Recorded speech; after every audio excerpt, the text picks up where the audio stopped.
When I first told my dad, I told my dad this year about my sexuality.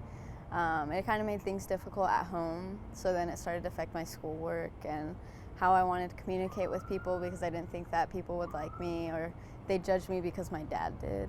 I was getting ready to graduate, but I made the wrong decisions. When I was pregnant, I can say I did good, but once I already had my baby, that was a challenge.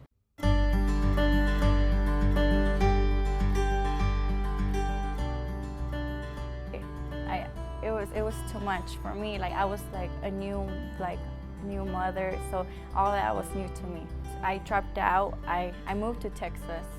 Texas, there was no help. You had to pay for your GED. You had to pay for if you wanted to go to college. I was just thinking in the present. I wasn't thinking in the future that later on my daughter needs to have like a good home, live in a good area. So I decided to come back to school here in Futures. When I found out about Futures, I was like, wow, they pay for everything. They pay for your GED. They pay for pickets. And I was a young parent. I didn't have the money to pay for my schooling.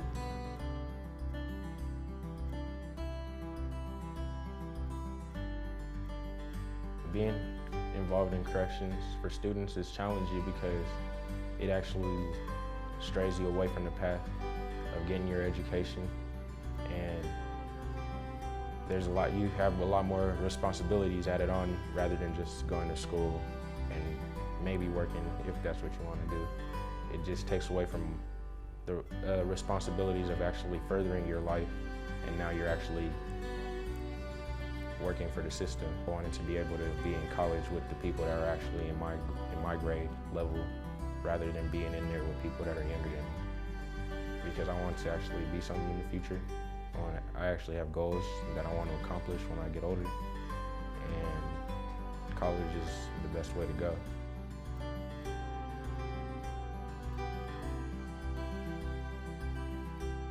I was scared to be who I was because I wasn't accepted by the one person I thought I should be.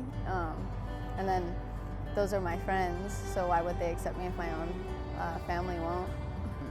It's just hard walking through the hallways knowing that you're not what the norm is, the social norm is, but you get through it because I think that's a part of who I am, and if you're not gonna like that, then you don't like me. For Colorado Youth for Change, Julie has helped me significantly in my life. She's helped me figure out a way to tell my dad and knowing that it's still okay to be me, whether they accept it or not.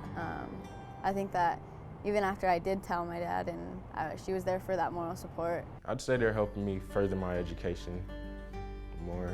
Like they're actually helping me pursue my goals for the future rather than actually helping me with maybe my core situation, but that's something I put myself into. CYC has that personal level where they care for you and they have that sympathy if you need it, and they're like that extra bone in your back that you do need.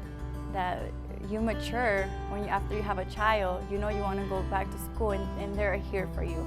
No matter what, they're here for you to help you, and they don't judge. I think when I know that I have someone rather than my family to back me up on something like CYC, I think it's a sense of I'm not alone.